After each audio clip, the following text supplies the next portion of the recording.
Just listen.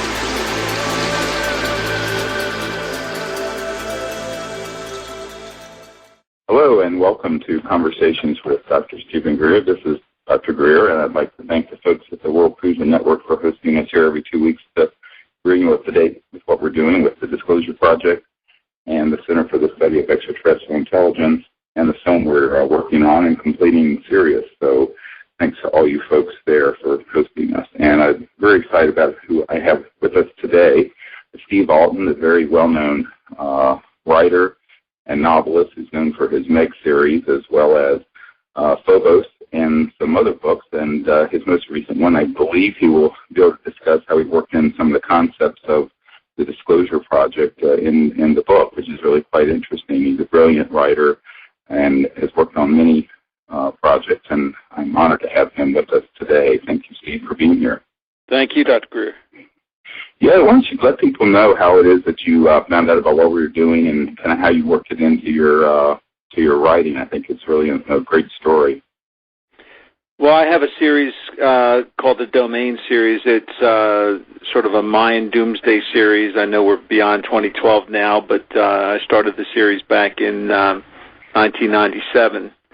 And Domain deals with the Mayan calendar and the hero twins, but it really deals with the fact that extraterrestrials have visited our planet before, and the knowledge that they've spread through different cultures, whether it's the ancient Egyptians who built Giza, or the Inca, or the Mayan, or the Aztec, or other ancient cultures, and as an attempt to try to explain not only how these structures were built, but the purpose of them being built. And so Domain, and then Book 2, Resurrection, and then the final book, Phobos, Mayan Fear, delves into this extraterrestrial influence, and the hero of the story is the son of an archaeologist who was a expert on the Mayan calendar's Doomsday Prophecy, and the hero of the story is Michael Gabriel, who's when we first meet him, he's locked up in an insane asylum in Miami, trying to convince people that the world's going to end in the year 2012, which is a little difficult to do when you're diagnosed with paranoid schizophrenic.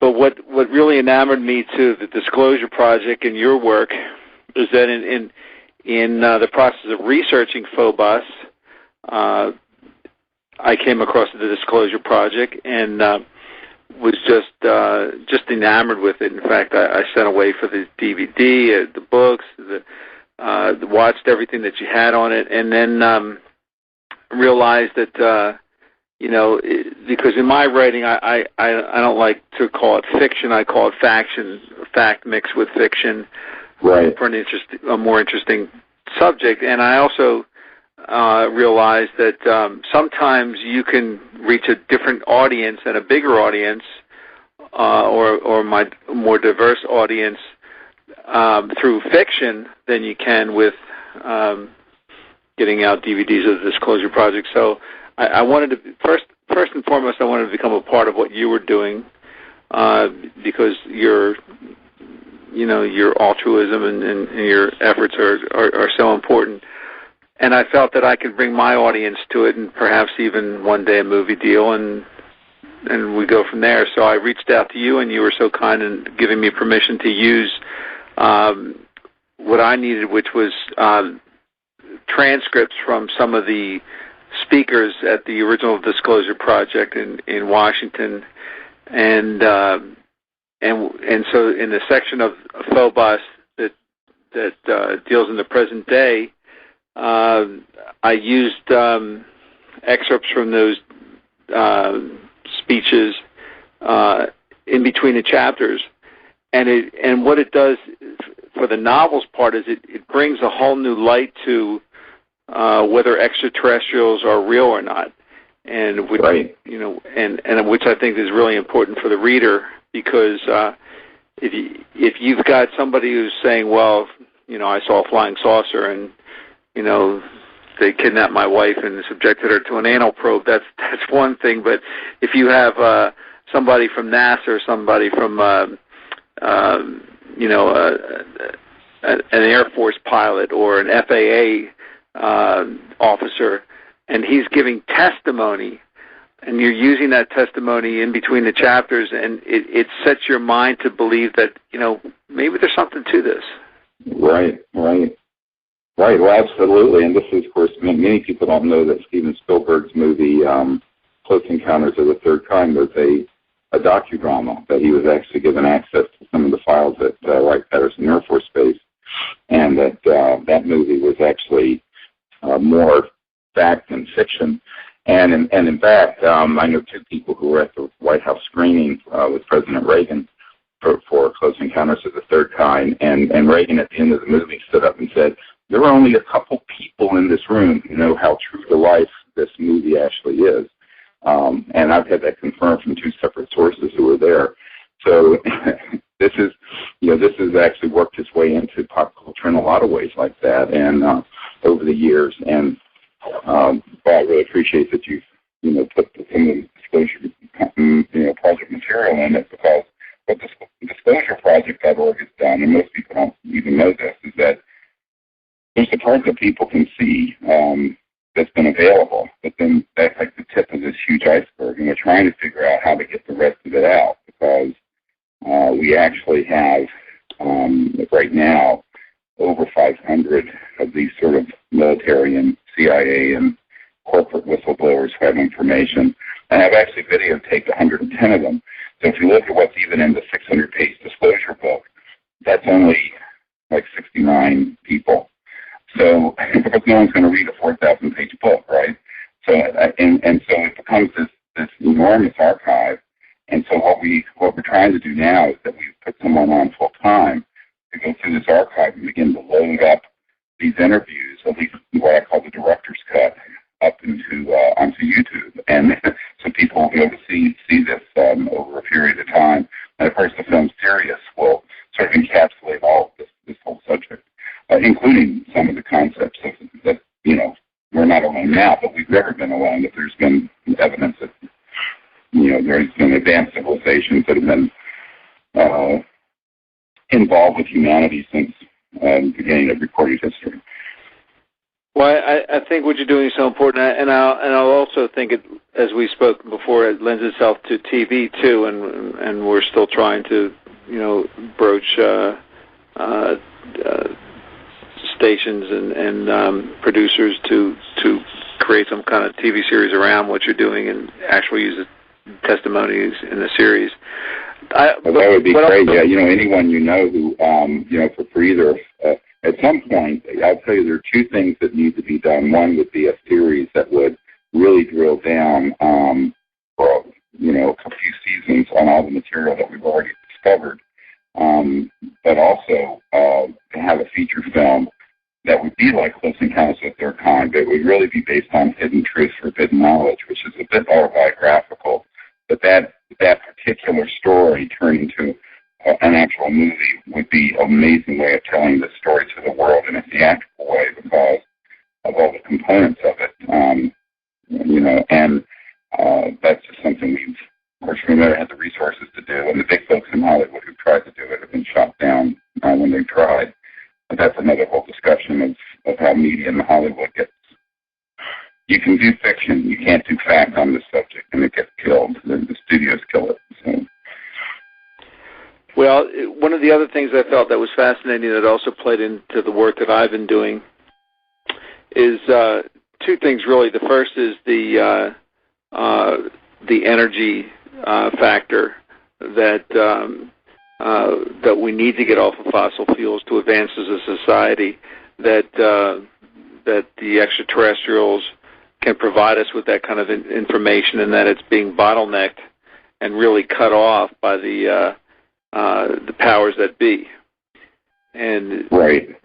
As part of that equation is the military-industrial complex and their effects on society, and the whole ridiculousness of depriving the masses so that they can make a profit from these things, and also the timing of the extraterrestrials' involvement when it comes to testing of nuclear weapons. One of the the factors in Phobos Mind Fear is that deals with the Large Hadron Collider in Geneva that's being used to smash atoms together at near light speed, Right. basically hoping to recreate the Big Bang in what's, I describe as an ego-driven search for the Higgs boson, or what they call the God particle, which is kind of an ironic name for a particle that creates miniature black holes as an offshoot of it, any one of which can escape into our universe and grow larger. And one thing that one of my characters says in the books is that there's two things you don't want to do with an atom. One is to split it, which causes nuclear explosions. The other is to collide them at near light speed, which creates black holes. And I just feel that the extraterrestrial presence is trying to ward us off of this Pandora's box, and of course we continue to ignore it. Well, that's interesting because, Colonel Diedrichs and the people go to Disclosure Project, SeriousDisclosure.com. We have a site now where all these websites are integrated under one roof. We just launched it about a month ago. And it's SIRIUS, Disclosure.com. But there's a link there, and you can see that, people like Colonel Diedrichs and others who were involved in the early days, in the 50s and 60s, with nuclear weapons, that there was, in fact, he stated that there was not a single nuclear weapons facility or processing or storage area or site that had not had extraterrestrial vehicles that had been seen investigating what we were doing. And there was a man in British intelligence who told me that basically when the first atomic bomb went off, we sort of put a big red flag over the planet that said, look, these folks are in trouble because they've gotten to this level of understanding physics and the building blocks of the universe, but they haven't evolved spiritually or socially to where they won't turn them into weapons of mass destruction. And this is a existential threat, of course, to humanity. But I think, because I know what has been placed in classified programs that have to do with so-called scalar or longitudinal weapons, that they actually go at multiples of the speed of light, which is conventional physics is not possible, but of course it is possible. UFOs are here, they're not getting here at some luminal velocity. If it's not catching the speed of light, it takes too long. But that when you have those sort of technologies, but then you weaponize them, you've really got a problem. So, so much of it is based in the consciousness of sort of this primate tribal mindset of, my God is better than your God, and my economic theory is better than your economic theory, and my skin color is better than your skin color. We're going to blow each other to pieces. Well, when we just had maces and muskets and stuff, it was one thing to behave that way. But when we have these kinds of technologies, it's a real problem, and I think the ETs know that. And I've often told people, people get fascinated with this idea that somehow the ETs are a threat to us. I said, look, if you have any idea the physics involved in interstellar travel, if they were hostile, we would know it. And it had been the point set match at the Trinity site in 1945, where we detonated the first atomic bomb. The fact is, they're obviously not hostile, but they're very concerned, as witnessed by these military guys who've seen these ET craft at all these nuclear weapons facilities, about our hostility. So in our typical anthropocentric way, we always project onto others what we have within ourselves, but collectively, that's why the movies that are coming out of Hollywood have all been all this rubbish like Battle of Los Angeles and Independence Day and whatnot. But in reality, I think a movie needs to be made that shows the human condition for what it is. You put a big mirror up in the sky and say, look at what we are doing to the planet. Look at what we're doing to each other. It wouldn't any civilization that has been watching us for that millions or thousands of years go, oh my God, this is getting to be a problem. Because not only are we weaponizing these technologies, which can be used for peace, we're also, withholding really beautiful electromagnetic systems that could keep us from destroying the biosphere and eliminating poverty and suffering on this planet. So this is a commentary that's not very attractive, unfortunately, on the human condition that we need to collectively correct. And this is one that's going to be featured in this film, this crowdfunded film. By the way, this film is now the biggest documentary crowdfunded film in history. That will show all of these elements around the issue of UFOs and ETs and new energy systems. And I actually do have an announcement to make about that. I'd like to invite you, Steve Alten, and others to come to the premiere. It is going to be on Earth Day this year, April 22nd, in Los Angeles at LA Live. And you can go to SiriusDisclosure.com, that's SIRIUS disclosure.com, and sign up for that. The theater, well, they say it's the biggest venue for premieres in LA, but it only holds 809 people. So we suspect it's going to be oversold. So we may do we're looking into doing a live streaming event also. We're going to have some really great celebrities there and other folks. So, but if you'd like to come to the premiere, and Steve, if you'd like to come, you can come as my guest. I'd be honored. And one of the things that I think is so intelligent about what you're doing is that, that with the financial crisis, they coined a phrase, too big to fail. Yeah, right. But with this, I think you have to become too big to be ignored. Correct. And you're doing it. You're doing it logically. You're doing it philanthropically. You're doing it in all the right ways. But just to get back to one of the things that you just mentioned about the ETs and the effects on nuclear, the danger to ourselves and the red flag for our planet. I was mentioning that I have the series Domain and one of the books, Resurrection. I just wanted to read you a passage from it because it fits in perfectly to what you're saying, and that is that futurists had defined 3 categories of evolution for human civilization. Type 1 civilizations are those that master all forms of our home world's energy resources. That includes everything from mining the oceans to tapping the planet's core to modifying the weather. A Type 1 civilization is mature enough to rise above petty conflicts of politics, race, religion, and culture to develop a unified planetary economy. While still susceptible to certain environmental and cosmic catastrophes, Type 1 civilizations have begun the process leading to the colonization of nearby planets. Now, the next step up the evolutionary ladder are Type 2 civilizations, which harness energy solely by way of their suns. They have colonized other planets. They have begun the exploration and possible colonization of nearby solar systems.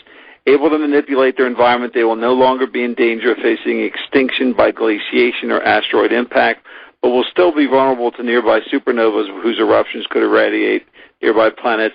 Love remains the greatest strength of Type 1 and Type 2 civilizations. Type 3 civilizations are the pinnacle of advanced societies. They have exhausted the energy output of their suns and must reach out to other star systems throughout the galaxy. Their stars have approached the speed of light, perhaps even mastered Planck energy, which is the energy necessary to violate the very fabric of space and time. In other words, they can manipulate wormholes and things like that. Now, what we are as a species is a Type 0 civilization. Right. Exactly. We're hopelessly divided. We're enamored in petty conflicts of equality, religion, and politics. Our technologies are focused on making war. We've nearly destroyed ourselves in the quest of ego and self. Type 0 civilizations are always prone to disasters, whether self-induced or as our predecessors have learned through the fury of Mother Nature. So the most dangerous place to be is where we are right now. We're a Type 0 civilization that has mastered enough technology to kill ourselves, but haven't yet gotten over the petty jealousies of not, instead of realizing that we really are one collective soul, that we still see differences in ourselves, and that's the most dangerous place to be. And I think that draws a bearing on the things that you do, because the extraterrestrials are only going to give us so much knowledge until we're mature enough to handle it. At the same time, they care about us enough not to see us to kill ourselves. Right. I mean, they're very concerned about that, and I think there is. I mean, it sounds corny as sort of a prime directive that you intervene the minimum amount you can, hoping that the civilization learns from its errors and matures. The other thing is that it's not even a matter of the ETs providing us the technologies. I always tell people the laws of the universe are universal. So at a certain point, you reach this breakout, exponential development of technology and science, which is what we've been experiencing for the last 100 years. But it's not within the setting of a rational free market. This is a myth. If we had a rational free market, the work of Maxwell and Nikola Tesla would have been out 100 years ago, and we would have been off of the Standard Oil and Rockefeller oil matrix back around 1908. Now, that's an important date for people to remember, because that was when it had been proven that you could get energy from sources and run your farm or run your house without burning anything. And there's a picture with this farmer, Stubblefield, and Tesla by their farm, and then another picture with them up at the Capitol, where they actually have this so-called Earth battery running. And so one of the things that we want to do, and I want to put this in as sort of a punchline to this whole story, is to recover the last 100 years. You know, everyone's very enamored of the fact that we have iPhones and smartphones and computers, and yet they're all running off a fossil fuel power grid, or worse, a nuclear power plant like Fukushima, that when they go bad, they go badly very quickly. And so the issue becomes the suppression, because of the greed factor and the lust for power that certain cartels have always had on Earth, has caused an aberration in our natural development and evolution as a species, where 100 years ago we would have eliminated poverty and could become peaceful and not been fighting over resources and land and what have you, because we would have tapped into this Dirac Sea, as Dr. Dirac called it, or the Higgs field, as it's called today, or the field of infinite energy, as Tesla called it. And there were electromagnetic geniuses going back to the late 1800s who did this, but the folks who have discovered it keep going through the buzzsaw of these large special interests that have corrupted government in the military-industrial complex and have suppressed it. So this is one of the themes of disclosure is, and I know that this is going all the way back to when I briefed the first CIA director about this, or Clinton's first CIA director about it, and, you know, we were sitting there in the cover story with a dinner party, but in reality I was brought up to Washington to brief the sitting CIA director who, along with the President Clinton and his group, his staff, had inquired about this UFO issue and had been brushed off. And they were really pissed, frankly. I mean, they were upset, obviously, and but scared, more importantly. And I remember this Woolsey, the CIA director, going, well, why aren't they talking to us about this? I said, because they don't trust you with the information. They think that you're going to, once you realize this is real and what's behind the secrecy. He said, well, what's behind the secrecy? I said, we haven't needed oil or gas or coal or nuclear power or even surface transportation between our cities since the 1950s or before. And I said, that has been kept secret because they don't want to upset the multi-$100 trillion petrodollar system and oil and gas and coal system and electric grid. Because when you're talking about these kinds of technology, it's a whole new world. And unfortunately, you know, this is the thing that we, you know, I'm in Washington today, by the way, and I'm sitting at my place looking out over the White House, and I think this is the thing that policymakers and politicians never get around this issue. You know, they think it's just silliness, but really at the heart of it, the reason the CIA has worked so hard to put out so much silly information on this subject is because in reality it's really serious, pun intended. It's a very serious subject, because it has to do with how we're living on the Earth. And the fact is that there are brilliant scientists that I know. I know one of the top scientists here at the Naval Research Labs, where they have actually done this in their laboratory, faster than the speed of light communication, lifter systems that don't use any kind of conventional propulsion to have things float across their hangar, et cetera, and so on. Well, why then are we still filling up our cars with, Exxon fuel? And this is a very serious issue, and it has to do with not only our future, but how we're going to come together now as a people and say, you know, it's enough of this nonsense. We need to understand the foundation of the secrecy. And the only way to, I hate to say this, overthrow overthrow it is it's a peaceful revolution where the people come together and say, we're not going to do this anymore. So, 100% of the proceeds of this film, Sirius, by the way, are going to go into a new energy laboratory fund so we can build up a laboratory where the scientists that I've identified over the last 20 years can safely work on these systems and bring them out fairly quickly to the public, because I don't think it's going to come out through Lockheed Martin or the National Security Agency. It's going to come out through an effort from the people, and that's kind of the average person needs to understand that this is something that they can do that will really make a difference. Well, I hope, I don't know if you've worked at all or come across Jesse Ventura, but... Oh, yes, in fact, his producer, Michael Braverman, and I are friends, yes. Because, he has a voice and a political stance that would be conducive to the things that you've just mentioned, because I think unless we become with a multi-party system and get away from the two-party system, there's no room for new ideas like this. I wrote a book called The Shell Game, which is about the end of oil and the next 9/11 event, and which, not coincidentally, the Disclosure Project was, preceded September 11th. And a lot of it has to do with peak oil and the fact that oil reserves, world oil reserves, have peaked. They peaked in 2005, which means we're on the downward slope of a bell-shaped curve, and we are running out of oil.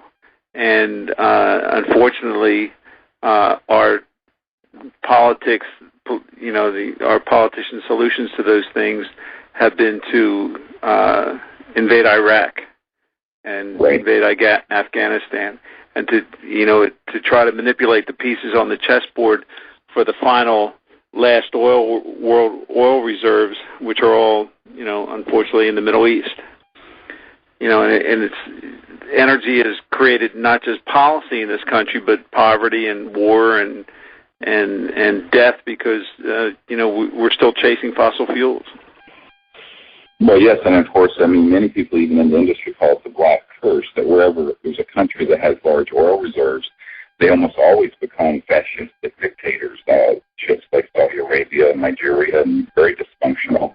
And it's because of the way the system is run by folks who run roughshod over the mineral resources of various countries in order to make enormous profits on them. And I'll add another thing. The strategy of going into Iraq wasn't to get the oil, and there are very few people who know what I'm about to share with you. It was to tie it up. So oil would go from $35 a barrel to $150 a barrel, because they were about to lift sanctions on Saddam Hussein, who was no angel by any means. But if they had lifted those sanctions right before we invaded Iraq, they were considering doing that. Russia was, France, the Security Council, and if they hadn't hoaxed all these weapons that he allegedly had that he didn't have, where we could justify that invasion, oil would have gone back down to the Clinton era realm, where at some points it hit $12 and $18 a barrel. Instead, they went in there, made a mess of the situation, tied up the oil reserves, destroyed the infrastructure, which to this day isn't functioning properly, and therefore created this metered release of oil so that the price of oil can be staying up at around $100 a barrel instead of $20. So people have to understand that there are folks who have vast amount, and I was talking to an investment banker, and she was talking about, I've done $4 billion deals. I said, no. We're talking $600 trillion. Forget about your $4 billion deal. You're talking about folks who have such enormous wealth and power. This is how they're playing this on a chess game. And so that $1 trillion Iraq disaster was really about creating enough chaos in the world that second largest oil field on Earth would get so dysfunctionally tied up in the war that prices would skyrocket. And of course, Carlyle Group and the Saudi oil, which they're pumping out of the ground at about $2 a barrel or less. What a great profit margin there. But meanwhile, the atmosphere. And I think this is less about how much oil there is in the world, because I understand there's classified studies that show there's a lot more than people think and hard to reach places. The big issue is, look how much damage you did to get them. Look what's going on in Canada. with the tar sands. And it's very dirty oil.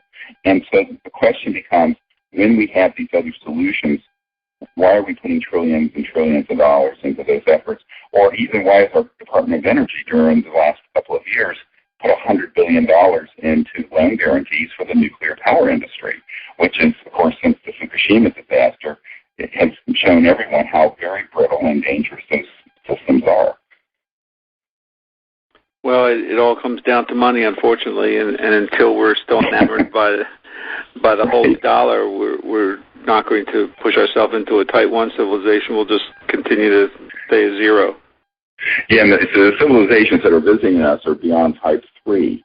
So, in other words, they're at a level where they've been moving around the cosmos faster than the speed of light, going through what are called transdimensional physics. And this is another whole area of discussion. But it has nothing to do with wormholes. It has to do with, you can take anything and create a high voltage signal around it, and that object will appear to disappear in front of you, and it will have blipped into another dimension, and then it can relocate on another point in linear space-time without going linearly. It goes non-linearly. So this is the kind of physics that there are folks on my team have worked on. And obviously, any of these sort of breakthroughs in science can be weaponized, and therefore the question becomes, how are we going to move on unless it's a chicken egg? We've got to bring out the first level of these energy generation systems so that we eliminate the poverty and the inequality and injustice in the world, which is the root of conflict. Then we have to figure out how to live together peacefully. So the really advanced, amazing technologies that have been discovered through the study of extraterrestrial vehicles and the ones that we have unfortunately shut down and gotten access to, those technologies really are quite amazing, and I understand them. The problem becomes you can't release those to a world that's been 100 years delayed in its social and spiritual evolution because of this other problem. So the aberration of greed and centralized control. So it's a massive undertaking, and most folks, I have to say, some of the policymakers and people I've met with in Washington who understand some of what's going on, they just say, well, this is too big of an issue. We can't even decide on the marginal tax rates, never mind something like this. And so I believe that actually it isn't going to be politicians, it isn't going to be corporations, it's going to be a group like ours that gets together and gets enough people behind it. And we do this in plain sight. I mean, one of the big mistakes that inventors and scientists have made is that they try to do this secretively. Well, if you do it secretively, you're playing to the power of the folks who have mastered secrecy. What you need to do is do it in a very disclosing way, very open way, and I think that's what we have to do, not only with all the information we have on the UFO issue and ETs, but also on these technologies. I think the development of them needs to not be a Silicon Valley secret project. It needs to be very open and very well known what we're doing with millions, if not billions of people as stakeholders seeing that. And this is what we want to do with this film series, is to bring that idea to people. And if it is successful enough, use that revenue to put the R&D, the research and development people together in a secure place, but basically virtually live stream what they're doing onto the internet so that if someone wants to come and threaten us, that's trying to stand the camera, and I tell people that, the only way I did the disclosure project was I get a death threat every week, and I'm not exaggerating, is that I basically do it in plain sight, and nothing I have is in one place. It's in multiple places. And so when you do something like this, you've got to understand that what they don't want to do is step onto the dance floor and have a billion-watt spotlight hit them. These sort of nefarious, secretive folks who are kind of like vampires that only come out at night. And I think that the way to deal with that isn't through some kind of conflict.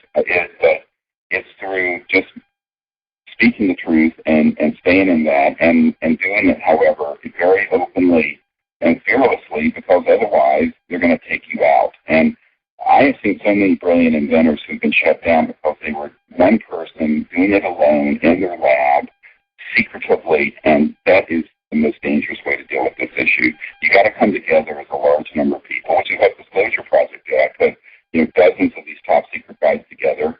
No one really knew who they were until we popped it and brought it out. And I think that's what we have to do now with these science and technologies and get the public behind it. Well, I agree. Like I said, I think you have to become too big to be shut down. Right. If you hang out in your lab, you're going to be shut down. But if you have to change the equation from, instead of covering up the information, to you have to make it to the point where if you don't get involved, then somebody else is going to get involved. Whether it's the Chinese or the Russians or the Japanese or India or some other nation is going to get involved. So you sort of have to accept, well, the cat's out of the bag now. Do you want to control the cat or not? Right, and what they really tried to do, of course, a lot of conspiracy theorists didn't like the timing. We did the National Press Club event with all these witnesses, and 4 months later, 9/11 happened. But what's interesting is that it didn't change anything. In the last decade, there have been 14 countries that have opened up their archives on UFOs, from China and Great Britain to Denmark and Chile. And so what you find is that this is going apace. It's going to continue to happen. And in fact, the majority of people in the world believe that the UFOs are real and someone's hiding something about it. The studies consistently say somewhere between 50 and 70%, depending on the study and how the question is asked. So what we have to do, though, is connect the dots of what's behind the secrecy and what are they really hiding. Is it ET or is it something else? Is it how ET got here? Is it, is it science? And what people have to understand is that, just these UFOs that we have great video and photos of and that these pilots have tracked, they're not zipping around, skies going 40, 50,000 miles per hour and making right-hand turns without decelerating using a jet engine or a rocket. And one of the things that I always remind the public of is that our electric grid is from the late 1800s. Your car engine is from Mercedes from, 1888 or 1890 something. The jet engine was 1930s. And rockets was Werner von Braun in the 1940s for Adolf Hitler. So everything that's been developed in the way of energy and propulsion since the 40s is in a black box. And that's the problem. Well, one of the, when I wrote the Shell Game, I also got some death threats and some other types of threats. And one of the things that what I've learned is that the CIA uses something called COINTELPRO that they, rather than try to fight the system or the information coming out, they try to taint it, so that if you want to ruin a gallon of white paint, stick a blob of red in there, and then it turns everything pink. And so, for instance, with the whole 9/11 issue was Bush involved, was Cheney involved, what was the truth behind 9/11? The 9/11 truthers were tainted by the CIA coming in and planning ridiculous stories along with the real stories, and that destroys an entire movement. And so you need to be careful about that, because that's already happened with extraterrestrials, with the anal probes and the. Oh, sure. That's 90. You're right. It's about 90+% of all information on this subject is embedded information. I even know who it's coming from and how they're doing it. In fact, I've had meetings with folks at the CIA, and we talk about this. In fact, there's a PhD scientist, and so folks have no idea how much the information nexus on the UFO subject is mostly not the pure oil, but sort of this tainted information. And it's interesting. There's a guy who used to be the right hand to General Odom, who was head of the National Security Agency for years. And he says, yes, we have a term for that, DDT. So I said, what? This is a chemical. He says, no. He says, DDT is that you set up, if someone's doing something, so you put something in there that becomes a distraction and a decoy but it's filled with false information, and it trashes the entire subject. And we call it DDT. And I said, yeah, well, you guys are very good at doing it. He says, oh, yes. And so, and so most of what you see in the media, and it comes out of Hollywood. And by the way, this is why we fiercely wanted to keep this film series independent. It's an indie film, and even our publicist, Jim Thompson, who used to represent a lot of big stars in Hollywood, he has a firm called NDPR, and he's going to be working with us on the PR angle, because we feel like we have to be very careful, because if we're not, these folks who have embedded assets all over the place in Hollywood and in the media are going to start sticking nonsense in. And this has been my biggest problem, Steve. I'll tell you that, is that so many people have taken the material we have from, whether it's Disclosure Project or other materials, and they'll take it, repackage it, and commingle it with nonsense. And that is something that, I can't really stop except point out what the truth is. But I'm only one person, so it's a very daunting thing. And just like you mentioned with the 9/11 situation, a study came out a few years ago about the anti-war period during the Vietnam War, and they found out that in New York, if there were like 12 people who were at a meeting, 8 of them were on the Intelligence Committee payroll, either for the FBI, the New York Police Department, the Red Squad, this thing, the other thing, and had infiltrated that group. And this is now a matter of public record. Well, the same is true on the UFO subject, and the same is true on other things, is that they basically put people in there who match up well, and they become a vector or an entry point for disinformation, false information. And it is a very, very big problem when you're dealing with something that they really do want to keep secret, is that it's kind of hidden in plain sight, but trashed with all this false information, as you very wisely point out. Well, I think, the suggestion is with the Sirius site, there needs to be a place there that sort of becomes, check, where people can send things in and check to see the validity of something. My mind's racing and I can't think of it, but there's a site on the website that when you hear rumors about different things, about different types of crimes, about people can type in the information and check it, and it validates it or draws it up to rumors. Right. Well, of course, one of the problems is that we've always been a volunteer and unfunded operation, which means that any system like that that's put up, people think that we have some vast, office building filled with people working who could do what you're suggesting, but you don't have that unless you have any funding, which we have none.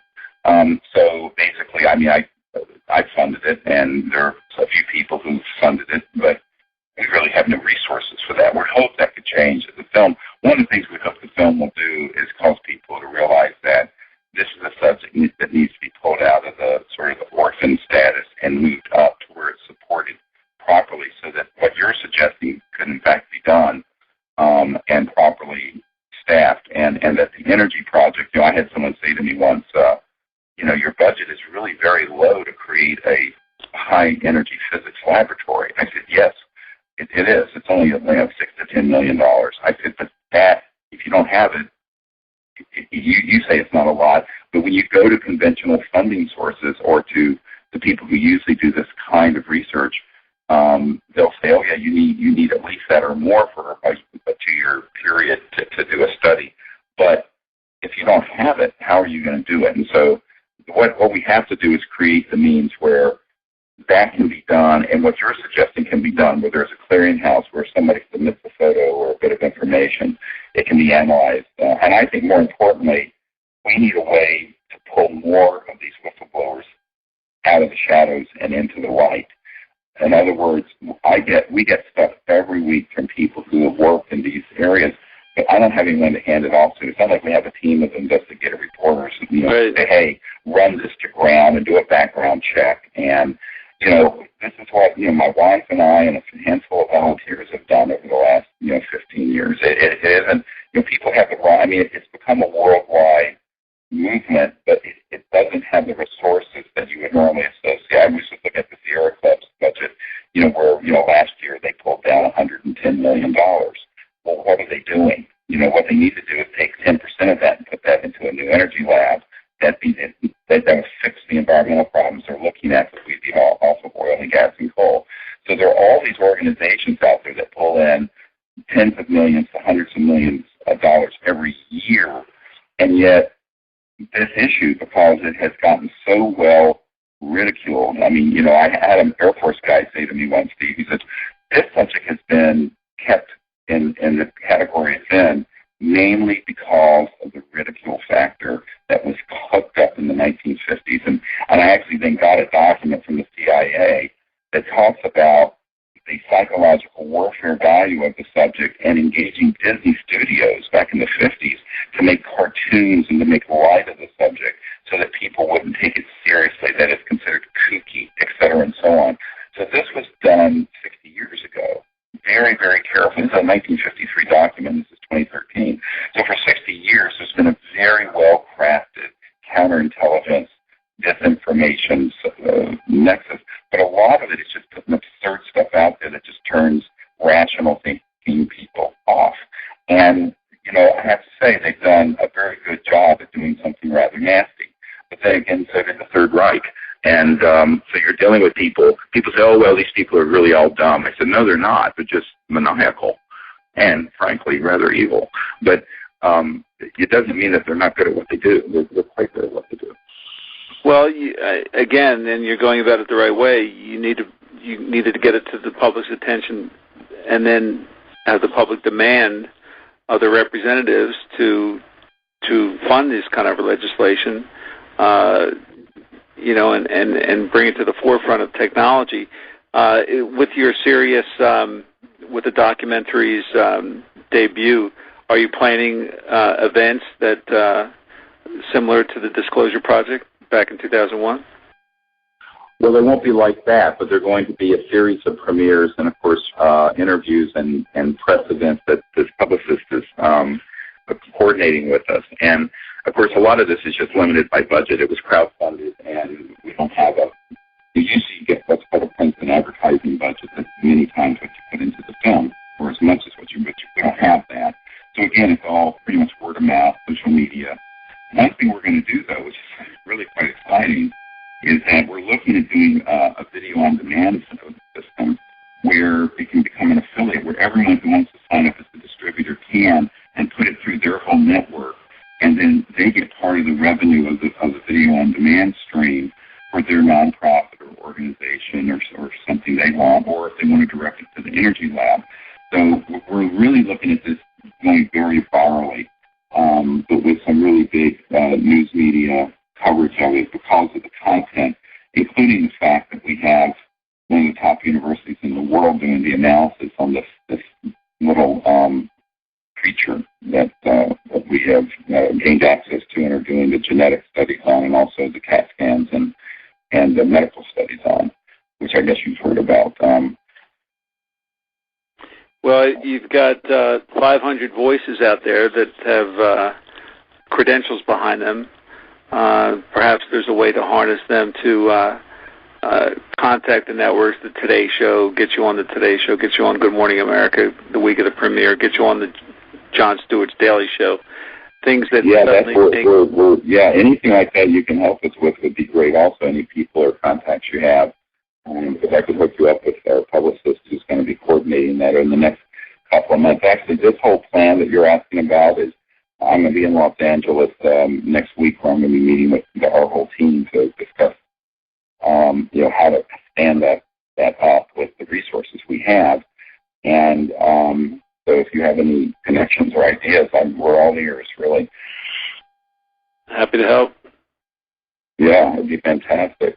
Well, the other part of it I think that's interesting about your books was this connection to the ancient societies and ancient pyramids in Egypt, because we know that there is unquestioning information from the sources I have that the planet has never been alone. In other words, we have never there's never been a time when humans haven't had these sort of visits. Well, what I do is I take a fact and weave it into the fiction, and I'm not making these claims with the Disclosure Project, but things like Rh negative blood. You know, Rh negative blood is a factor that is only present in 15% of humans, and it's Rh is the factor that is short for rhesus monkey because it traces back to our links to primates. And yet 15% of our population has no has the Rh negative factor, which means that there is no tie-in to primates. And so where did our DNA come from back then? Was it infused in us by a higher source? Is it something that elevated us up the evolutionary ladder a little bit quicker? Right. And this is fodder for my series.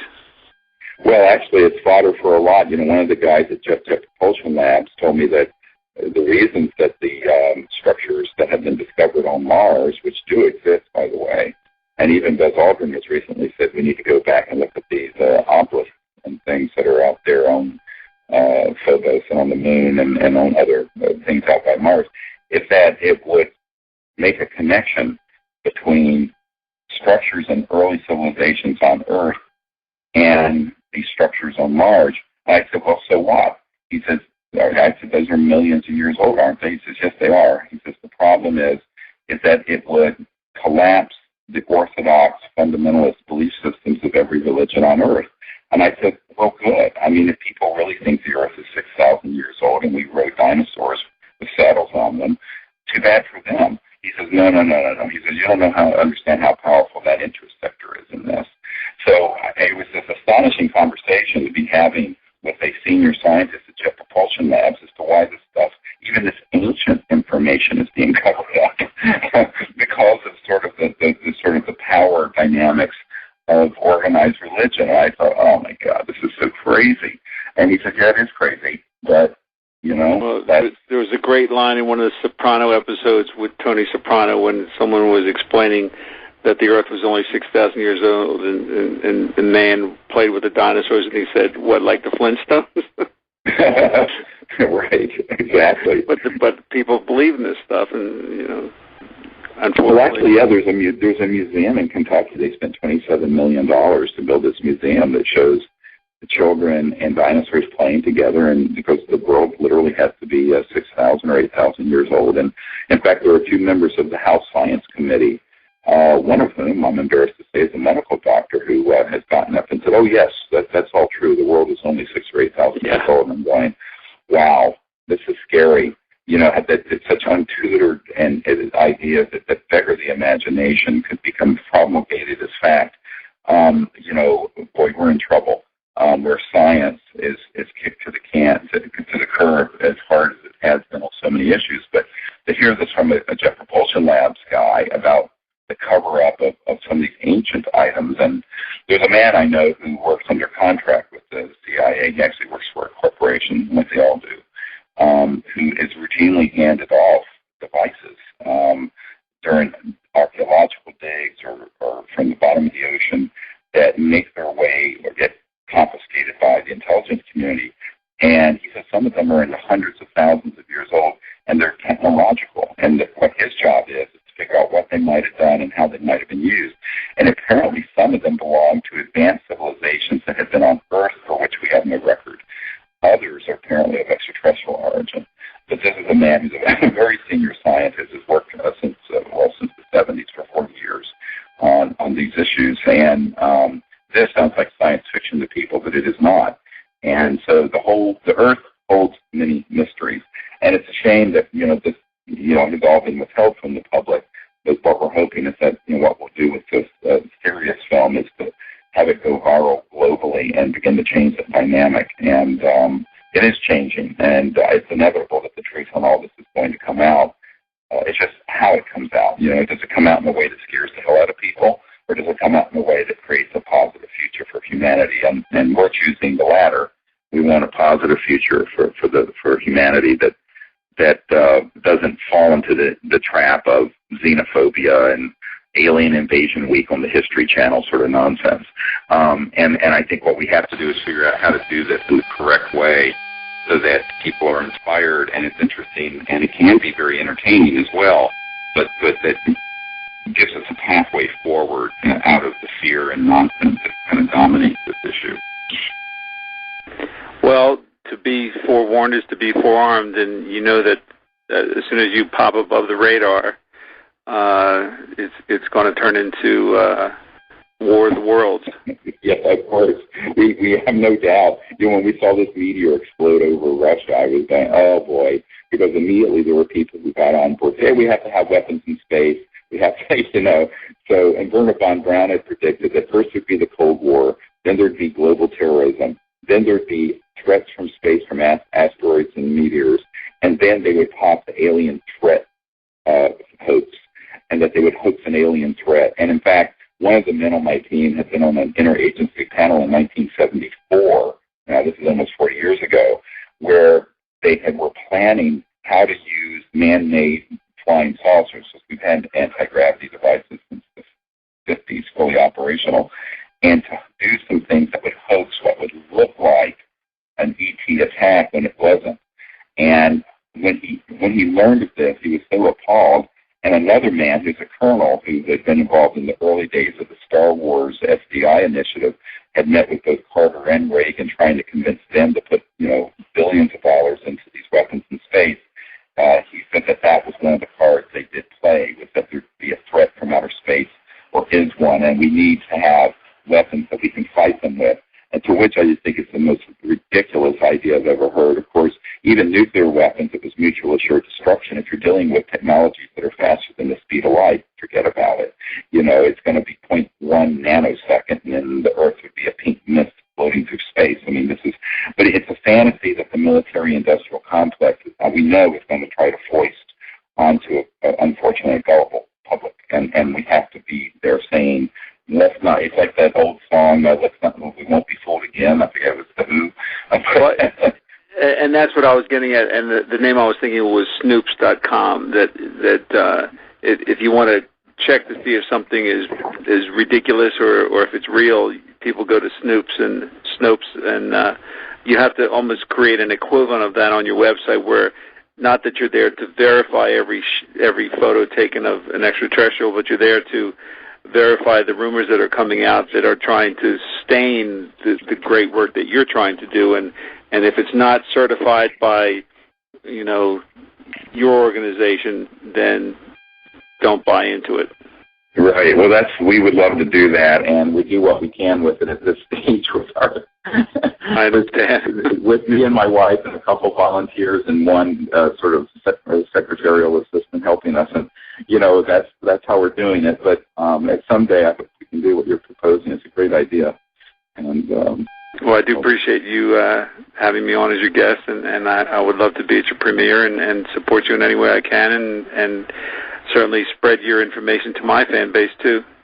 Yeah, we'll get the word out. The site SeriousDisclosure.com, you can link it out to your fan base, and anyone who's in the LA area wants to come to the premiere, they can.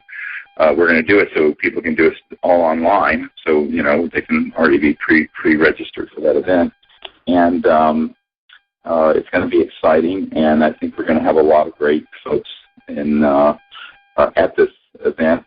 We may even have some of these witnesses there as well, and some fun celebrity. We know that you were having, for example, this actor Thomas Jane is doing the voiceover for the film Sirius, and anyway, it's going to be an exciting event for everyone, and look forward to seeing you there. And I want to thank you for your, networking support and ideas also, Steve, and being here with us.